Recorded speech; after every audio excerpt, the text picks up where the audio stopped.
வாழ்க வையகம், வாழ்க வையகம், வாழ்க வளமுடன். குரு வாழ்க, குருவே துணை.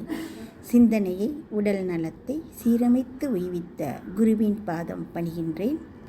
இன்றைய சிந்தனைக்கு நாம் எடுத்துக்கொண்டிருக்கும் தலைப்பு, உலகில் எத்தனை வகையான மனிதர்கள் உள்ளனர், அந்த மனிதர்களில் வேறுபாடு ஏன் என்பது பற்றியே ஆகும். இது யூடியூப்பில் வந்த ஃபார்வேர்ட் மெசேஜை தொடர்ந்த சிந்தனை தாங்க. ஒரு முறை மகாவிஷ்ணு அவரோட பிரியமான கருடனோட பேசிக்கிட்டு இருந்தாராம். அப்போ திருமால் கருடனை பார்த்து, இந்த உலகில் எத்தனை வகையாக மனிதர்கள் உள்ளனர் கருடா அப்படின்னு கேட்டாராம். அது கொஞ்சம் கூட யோசிக்காமல் கருடன் சொன்னாராம், 3 வகையான மனிதர்கள் உள்ளனர் மகாபிரபு அப்படின்னு சொன்னாராம். மகாவிஷ்ணு, என்ன 3 விதமான மனிதர்களா? இத்தனை கோடி மக்களில் 3 விதமான மக்கள் தானே இருக்காங்க அப்படின்னு கேட்டாராம். மகாபிரபு, ஒன்றும் அறியாதவர் மாதிரி நீங்கள் கேட்குறது ஏன்? என்னை வச்சு என்ன நாடகமோ தெரியல. ஆனால் தங்கள் அருளால் நான் அறிந்தவரை 3 விதமான மக்கள் தான் இருக்கிறாங்க அப்படின்னு சொன்னான். அப்படின்னா அவங்கள பற்றி கொஞ்சம் விளக்கமாக சொல்லு அப்படின்னு மகாவிஷ்ணு கேட்ட உடனே கருடன் சொல்கிறாரு, பிரபு, முதல் வகையினர் பறவையும் அதன் குஞ்சுகளும் போல இருக்கின்றாங்க. 2ஆம் வகையினர் பசுவும் அதன் கன்றையும் போல உள்ளனர். 3ஆம் வகையினர் கணவனும் மனைவியும் போல உள்ளனர். அவ்வளவுதான் மகாபிரபு அப்படின்னு கருடன் சொன்னாராம். மகாவிஷ்ணு சிரிச்சுக்கிட்டே, எங்கே கொஞ்சம் விளக்கமாக சொல்லு பார்க்கலாம் அப்படின்னு சொன்னாராம். உடனே கருடன் சொல்ல ஆரம்பித்தார், முதலில் பறவையும் அதன் குஞ்சுகளும். எப்படின்னா, பறவை முட்டையிட்டு குஞ்சு பொரிச்சு அதன் குஞ்சுகளுக்காக உணவு தேடி வெளியே போயிடுது. அது சென்று வர்றதுக்குள்ளே பாம்புகளும் மற்ற பறவைகளும் தனது உணவாக அந்த குஞ்சுகளையே உண்டு விடுகின்றன. திரும்பி வந்த தாய்ப்பறவை அந்த காணாமல் போன குஞ்சுகளுக்காக பெருசாக கவலையெல்லாம் படுறதில்லைங்க, இருக்கிறதுக்கு மட்டும் உணவு ஊட்டும். அதுபோல் குஞ்சுகளுக்கும் தன் வாயில் ஊட்டப்படும் உணவு தான் தெரியுமே ஒழிய தன் தாய் யார், தகப்பன் யார், போனது வருமா வராதா இதெல்லாம் தெரியாதுங்க. அப்புறம் கொஞ்சம் வளர்ந்த உடனே பறக்க முயற்சி செஞ்சு கீழே விழுந்து மடிஞ்சிரும். மீந்து போன பறவை வாழும் வரை வாழும், அவ்வளோதான். இப்படிப்பட்ட மனிதர்கள், இந்த வகை மனிதர்கள் இது போலத்தான் ஏழ்மையுடன் போராட்டம், கூலி வேலை செய்வாங்க, கிடைச்சதை உண்பாங்க, இல்லைன்னா பட்டினி கிடப்பாங்க. அவங்களுக்கு உன்னை பற்றியோ இறைவனை பற்றியோ தெரியாது, வாழ்வார்கள் வாழும் வரை, அவ்வளவுதான். 2வது வகை மனிதர்களை பசுவும் கன்றும் அப்படின்னு சொன்னேன் இல்லையா?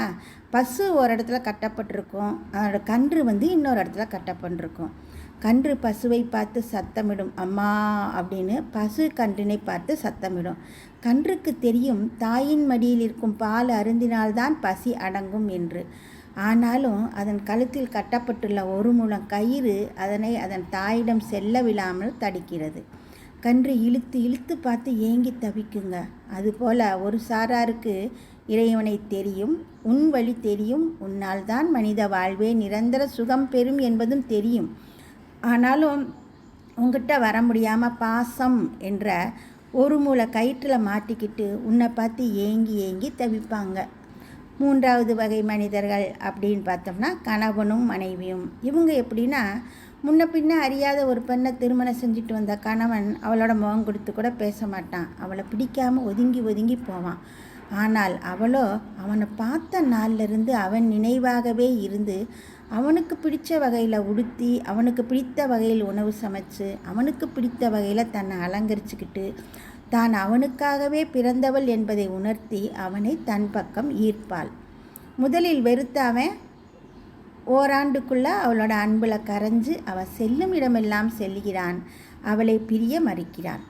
அதுபோல் ஒரு சாரார் உன்னை கண்டதில்லை. ஒரு நாள் யார் மூலமாவது, அதாவது குரு மூலமாகவோ இல்லை வேறு யார் மூலமாக உணர்த்தப்பட்டு உன்னை காண முற்படும் வேளையில் உனக்கு பிடித்த உடை, உணவு, அலங்காரம் என்று தங்களை மாற்றிக்கொள்கிறார்கள்.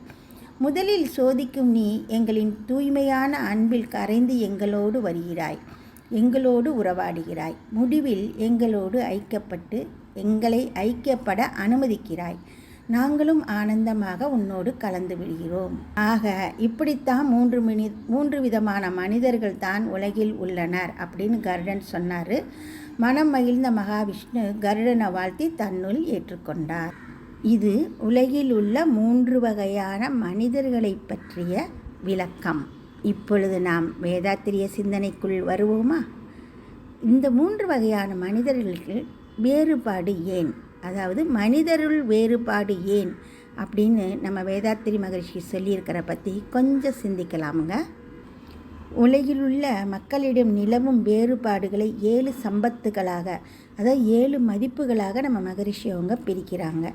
உருவ அமைப்பு, குணம், அறிவின் உயர்வு, புகழ், உடல் வலிவு, சுகம், செல்வம் ஆகியவை இந்த 7 சம்பத்துகள் ஆகும். மனிதர்கள் வேறுபட 16 காரணங்களை சொல்கிறாருங்க. ஒவ்வொரு மனிதருக்குள்ளும் வேறுபாடுகள் வர 16 காரணங்கள் அடிப்படையாக உள்ளன. அவை கருவமைப்பு, உணவு வகை, காலம், தேசம், கல்வி, தொழில், அரசாங்கம், கலை, முயற்சி, பருவம், நட்பு, சந்தர்ப்பம், ஆராய்ச்சி, பழக்கம், வழக்கம், ஒழுக்கம் ஆகியவையே ஆகும். இத்தகைய வேறுபாடுகளில் எவற்றை நீக்க இயலும், எவற்றை நீக்க இயலாது என்பதை ஆராய்ந்து முடிந்ததை நீக்கி முடியாததை ஏற்றுக்கொண்டு வாழ்வில் முன்னேற்றம் அடையலாம். அவ்வாறு வாழ்வில் முன்னேற்றம் பெற, மனம் பலம் பெற மனவளக்கலை யோகமே நமக்கு மிகவும் துணை புரிவதாக இருக்கும். காலங்கள் பல கடந்து கம்ப்யூட்டர் காலத்தில் உள்ளோம் இன்று. சில நிமிடம் நம்மை பற்றி சிந்திப்போம். தேவையற்ற பழக்கம் மாற்றி சீர்திருத்த இறை உணர்வும் அறநெறியும் மனவளக்கலையால் கற்போம். அனைவருக்கும் நன்றி. வாழ்க வளமுடன்.